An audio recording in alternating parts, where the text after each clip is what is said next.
پرۆژەی پەلەچارە بریتیە لە پرۆژەیەکی ڕاوێژکاری کە زیاد لە چل دکتۆری پسپۆڕە جیاوازەکان، یعنی ئەم دکتۆرانە هەر یەک لە پسپۆڕی هەناویە، با بڵێن ئەوەی حساسیەتە، کسوورە، مناڵبوونە، هەموو ئەمانەی تایە.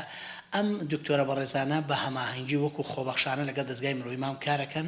دەستگای مرۆیی مام پاکێجێکی ئامادە کردووە بە ناوی پەلەچارە لە کاتژمێر 9 بۆ 4 ئێوارە پەیوەندیەکان وەرئەگیرە، ڕاستەوخۆ پەیوەندی ئەکرێ بۆ دکتۆرە بەڕێزانەوە کە بۆ ئەوەی ڕاوێژیان پێ بکەن لە ڕێی بەرنامەی واتسئاپەوە.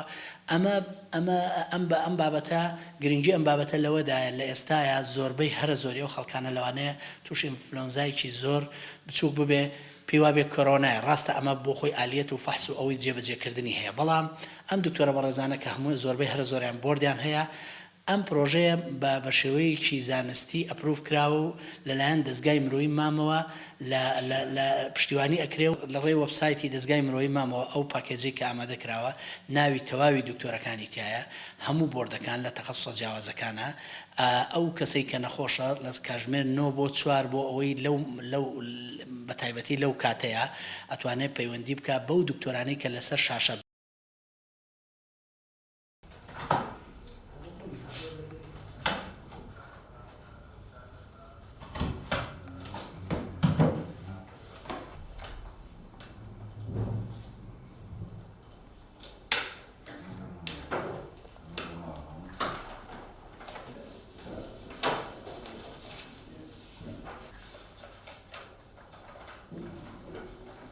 تصوير موظفك عنك شو بس الله بخير بس